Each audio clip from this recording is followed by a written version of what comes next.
రాగానే పడిపోతారు. శిష్యులే ఏమైపోతారు? పారిపోతారు అంతే. వాళ్ళు ఆ కత్తులు ముదిలు వాళ్ళతో పాటు ఇస్కరియోతు యూద రాగానే వాళ్ళు ఏమైపోయారు? ఏమైపోయి చెప్పండి, మమ్మల్ని అక్కడ వేసేస్తారమని వెళ్ళిపోయారు. మీకు ఒక అద్భుతమైన సంగతి చెప్తాను, మీరు ఎప్పుడు వినుండ్రు. బరబ్బా, ఇస్కరియోతు యూద, బాప్తిస్మం నుంచి యోహాను, యేసు ప్రభువారు, నలుగురు కూడా ఒకే వయసు వారు. యేసు ప్రభు వారిని 2 సంవత్సరాల నిండు ఏ రోజు చంపేమంటే యేసు ప్రభు వారిని అక్కడికి తీసుకెళ్ళిపోయారు మరియా. ఈ మధ్యలో ఒక ఆయన మాట్లాడితే వడ్లోని కుమారుడు, మీకు తెలుసా వడ్లోని కుమారుడు ఆయన? మనం ఒకసారి చెప్పాను మీకు. ఆయన ఎవరు? వడ్లవారి కుమారుడా? శారీరక ప్రకారం అంటే ఆయన ఇప్పుడు నువ్వు ఆయన వడ్లవారి కుమారుడు అనకూడదు, ఆయన దేవుడు అని ఎక్కడుంది చూడండి. రోమిలకు రాసిన పత్రిక మీకు ఎన్నిసార్లు చెప్పినా ఈ చెబుతా వింటారు, ఆ చెబుతా ముందుకు పెట్టేస్తారు. చూడండి 9వ అధ్యాయం, రోమిలకు రాసిన పత్రిక 9వ అధ్యాయం 1వ వచనం. నాకు బహు దుఃఖమును నా హృదయంలో మానని వ్యాధిని కలవు, క్రీస్తునందు నిజమే చెప్పుచున్నాను. అబద్ధమాటలు లేదు, పరిశుద్ధాత్మయందు నా మనస్సాక్షి నాతో కూడా సాక్ష్యమిచ్చును. సాధ్యమైన దేహ సంబంధులైన ఈ ఇశ్రాయేలు ప్రజలు నా సజాతి వారు అని మాట్లాడుతూ కొరకు నేను క్రీస్తు నుండి వేరే శాపగ్రస్తుడై ఉన్నారు. వీరు ఇశ్రాయేలీయులు, దత్తపుత్రులు, ప్రధాన అర్చనాథులు, వాగ్దాన వీరి పితరులు, వీరి వారు శరీరమును బట్టి క్రీస్తు వీరిలో పుట్టెను కానీ ఈయన సర్వాధికారి అయిన ఎవరు? వడ్లవారి కుమారుడా? మరి ఏం బాధలుంటున్నారు మీరు? తలకలి ఉంటున్నారు. నేను అందులో చూశాను పదే వడ్లవారి కుమారుడు అని బైబిల్లో అక్కడ వాడన్నారు. ఎవరు? ఈయన వడ్లవారి కుమారుడు కాడా? యేసు యూద అనేవారు ఈయన సహోదరులు కారా? మరియా అనేవాడు ఈయన అక్క చెల్లెళ్ళు కారని ఎవరన్నారు? ప్రజలు అన్నారు. ఆయన ఎవరు? దేవుడు. ఆయన యేసయ్య ఎవరు? దేవుడు కాబట్టి సిలువను మన వరకు మన సాధ్యం ఉంటుందా? ఈ చెప్పలేదు కూడా చెప్పగలమా? ఇచ్చాడంటే అని చెప్పాడు. అవుతుంది. ఒకసారి చేయుతున్నామా? నేను శాస్త్రాంగ నమస్కారం చేసి సెల్యూట్ చేస్తాను. నేను అన్నవాళ్ళు అక్కలేదండి, తిట్టినోళ్ళు పెడతాలేదండి, నేను ఏం అక్కలేదు అన్నవాళ్ళు ఎవరుంటే నా 2 చేతులు ఎట్టి మీకు నమస్కారం చెప్తాను. ఉన్నారా తల్లులు? My dear brothers and sisters, ప్రియమైన తల్లులు ఎవరైనా ఉన్నారా? లోకం పుట్టిన మొదలుకొని ఇప్పటి వరకు చరిత్రలో ఎవరైనా అలా సాత్వికం కలిగిన వాళ్ళు ఎవరైనా ఉన్నారా? యేసు తప్ప మరి ఎవరు లేరు. అందుకే ఆయన దేవుడు అండి.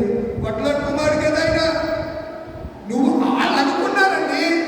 మొదటి శతాబ్ద కాలంలో మొదటి శతాబ్ద కాలంలో ఆయన సువార్త ప్రకటిస్తున్న 3.5 సంవత్సరాలు వాళ్ళు అనుకున్నారు. ఎవరు? ఇశ్రాయేలు ప్రజలు అనుకున్నారు. ఈయన వడ్లోడు అలా ఇలాగా. నువ్వు ఇంకా వడ్లోడు అంటే నీకు ఏ అధికారం ఉన్నాయి వడ్లోడు అంటే? అర్థమవుతుందా మీకు? ఆయన సాత్వికుడు కాబట్టి మన ఆత్మ చెల్లిపోతుంది. ఏం మాట్లాడినా సరిపోతుంది. ఆయన ఒకసారి కోపం వస్తే ఎలా ఉంటుంది చూస్తారా? బైబిల్లో నెల విడిచి విడిచేసిందంతే కోపం వచ్చింది ఆయనకి. కోరలు వారి సంతానాన్ని ఏం చేసింది? సొదొమ మీద కోపం వచ్చింది ఆయనకి. గంధకాలు గురి చేశాయి. ఆ దినాల్లో రాత్రి మీరు ఉంటారు. నోవహు కాలంలో రాత్రి అదేనా మాట? అదే నోవహు కాలంలో దేవుడికి ఏమొచ్చింది? కోపం వచ్చింది. ఏం చేశాడు? ఉంచేశాడంతే. కానీ ఆయన సంతాపడి సాత్వికుడిగా మార్చబడిపోయాడు. అందుచేత ఆయన అంటాడు, నేను రోషం కలిగిన దేవుడు. మీరు పాడతారు పౌరుషము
దేవుడు గెచ్చమని తోటలో ఎంత సాత్వికుడైపోయాడండి, ఎంత దీనత్వం, ఎంత వీక్నెస్, జెంటిల్నెస్, హంబుల్నెస్, హ్యూమానిటీ, ఎంత తగ్గింపండి, ఎంత సాత్వికుడు, ఎంత సాత్వికుడు. ఈ లోపల ఎవరైనా సాత్వికుడు అని చెప్పలేకపోయాడు ఎవరున్నారా? ఆయన అన్నాడు, నేను సాత్వికుడు నా ఎందుకు రండి, నేను సాత్వికుడు నా ఎందుకు రండి, రండి. సాత్వికమైన మనసును నేను ఇస్తాను, ప్రశాంతమైన జీవితాన్ని నేను ఇస్తాను. మోషే 40 సంవత్సరాలు ఐగుప్తులో ఉన్నాడు కానీ శాంతి సమాధానం సాత్వికుడే. ఐగుప్తుని చంపేసి ఇసుకలో కప్పెట్టేశాడు. తర్వాత విశ్వాసం బట్టి పారిపోయాడు. 40 సంవత్సరాల తర్వాత సాత్వికుడిగా మార్చబడిపోయాడు. అంటాడు, వీళ్ళందరినీ నేనే కన్నానా, వీళ్ళందరినీ నేనే కన్నా, నీ తోటి నేను పడలేను అని అంటే దేవుడు అన్నాడు. అక్కడికి ఇచ్చిన ట్యాంక్ ఏంటి తెలుసా? భూమి మీద మోషే అంతటి సాత్వికుడు ఎవరుడు. ఒకప్పుడు ఎలా అంటాడు, చెప్పరేట్లా తుడుకోడు. ఒకప్పుడు కోపిష్టి, సాత్వికుడు లేనాడు, దీర్ఘత్వం లేనాడు, హ్యూమానిటీ లేనాడు, వీక్నెస్ లేనాడు, హంబుల్నెస్ లేనాడు. ఇప్పుడు ఎలా మారిపోయాడు? సాత్వికుడిగా మారిపోయాడు. ఆయన తిడుతున్నా సరే ఏమంటున్నాడు, సొంత అన్ని అక్క కలిపి నువ్వేరండి కదా ప్రభుత్వం అన్నారు. ఈయన ఏం ఆపలేదు కానీ దేవుడికి కోపం చేసింది. కోపం చేసి మిరియాకి ఏమొచ్చేసింది? కుష్ఠవ్యాధి వచ్చేసింది. ఎవరికి? ఎందుకు? సాత్వికుడైనటువంటి తన దాసుడైన మోషేను నింద వేసింది. నిందేంటి? కూషు చేసేసింది. ఆమె మొదటి భార్య. కూషుని తెలియక ఐగుప్తులో ఉండగా కూషు దేశం యువరాణిని పెళ్లి చేసుకున్నాడు. ఎవరు? 40 సంవత్సరాల వయసు వచ్చింది కదా, అప్పుడు వరకు పెళ్లి చేసుకున్నాడు. ఐగుప్తులో ఉన్నాడు అనుకుంటున్నారు మీరు, ఇది హిస్టరీ. పెళ్లి చేసుకున్న తరువాత మోషే గురించి తెలుసుకుని ఆ మొదటి భార్య సిప్పారా, రెండో భార్య, మొదటి భార్య కాదు సిప్పారా, రఘుయాలు కుమార్తె అయినటువంటి సిప్పారా రెండో భార్య. ఆమె పిల్లలు పుట్టలేదు. ఎవరికి? కూషు దేశపు రాణికి పిల్లలు పుట్టలేదు. ఆ నీగ్రు అమ్మాయికి ఎవరు పుట్టలేదు, పిల్లలు పుట్టలేదు. ఎవరు పుట్టారు? సిప్పోరాకు పుట్టారు. సిప్పోరాకు పిల్లలు పుట్టారు. ఆమె వచ్చిందని చేర్చుకున్నాడని వీళ్ళు ఏంటో తెలుసుకోవాలి కదా. ఎవరో అక్క తమ్ముడు అన్నయ్య తెలుసుకోవాలి కదా.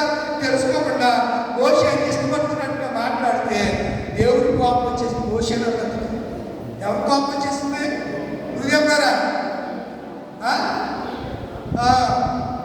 కోపం వచ్చేసింది. కోపం వచ్చింది. ఏమొచ్చేసింది? కుష్ఠవ్యాధి వచ్చేసింది. ఎవరికి? మీ ఆడవాళ్ళు ఉండేది కదా, దుర్గించకుండా అదేంటో తెలుసుకోరు. వాటి ఏంటో తెలుసుకోరు. అలాగే నేను అలాగే అనుకున్నాను. నేను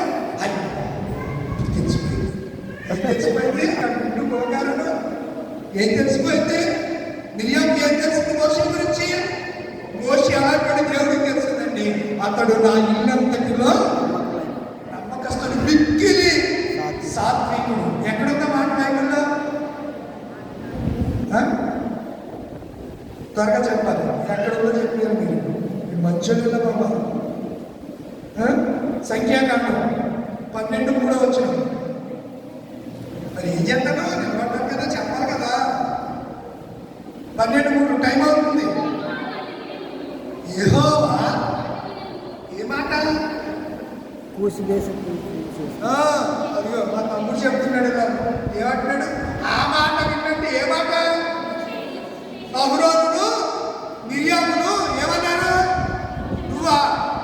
నువ్వు పెద్ద వ్యభిచారివి, నీకు ఇద్దరు పెళ్ళాలు కావాలా, నువ్వు పెద్ద దైవజనుడు ఏంటి అని అన్నారు. నీ భాషలో చెప్పాలంటే అనగానే ఎవరు కోపం వచ్చేసింది? ఆ మాట బట్టి కోపం వచ్చి వెంటనే దేవుడు చెప్తున్నాడు, సాక్ష్యం ఇస్తున్నాడు. ఎవరి గురించి? భూమి మీద ఉన్న అబ్బా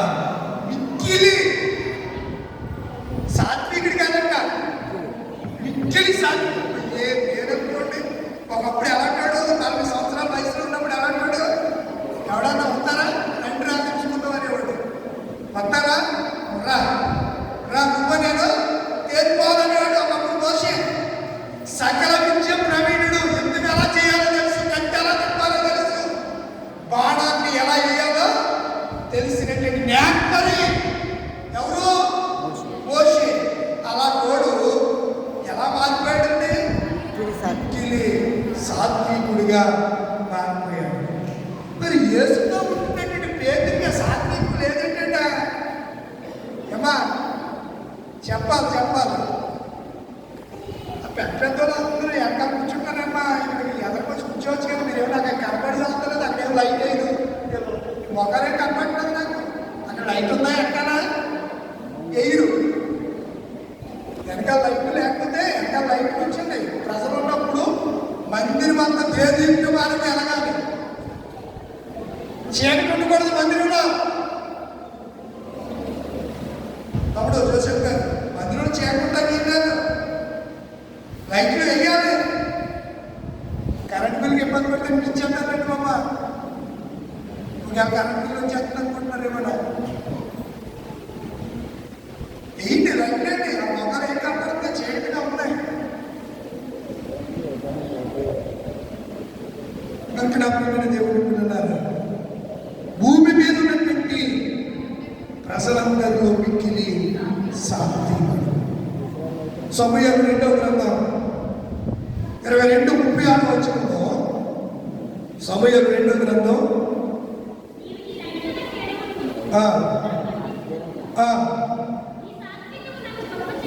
సాత్వికుని ఏం చేస్తుంది? గొప్పని చేసేస్తుందండి. ఆడేట్లా గొప్పవుతాడు మా మర్చిపోయి అంటున్నాడు. ఆమె దిగుమతి ఏం మాట్లాడుతుందో తెలియదు, ఏం మాట్లాడుతుంది ఒక ఆమె అంటుంది, అయ్యేది దాని నోట్లో ఏ రోజు నేను నోటు పెట్టాను కానీ నాకు మనశ్శాంతి లేదంటే అంటుంది. ఎందుకంటావా అంటే ఏదో ఒక మాట అంతంటే దాన్ని నేను నోరెట్టాను, అది మొత్తం నాకు స్త్రీ అంతా ఏం చేసిందంటే ఇంకా ఆ రోజు నుంచి నాకేం లేదు. ఎందుకంట ఇక్కడ ఏమంటాడు? మరి ఇలా అయితే గొప్పలకి నిలబడతావా? ఈ సాత్వికము ఏం చేస్తుంది? మీరు గొప్పలుగా ఉండాలంటే మీరు ఎలా ఉండాలి? మరొక మాట మీకు జ్ఞాపకం చేస్తారు. సామెతల గ్రంథం 14:30 వచ్చిన రాసుకుంటే బాగుంటుంది. 14:30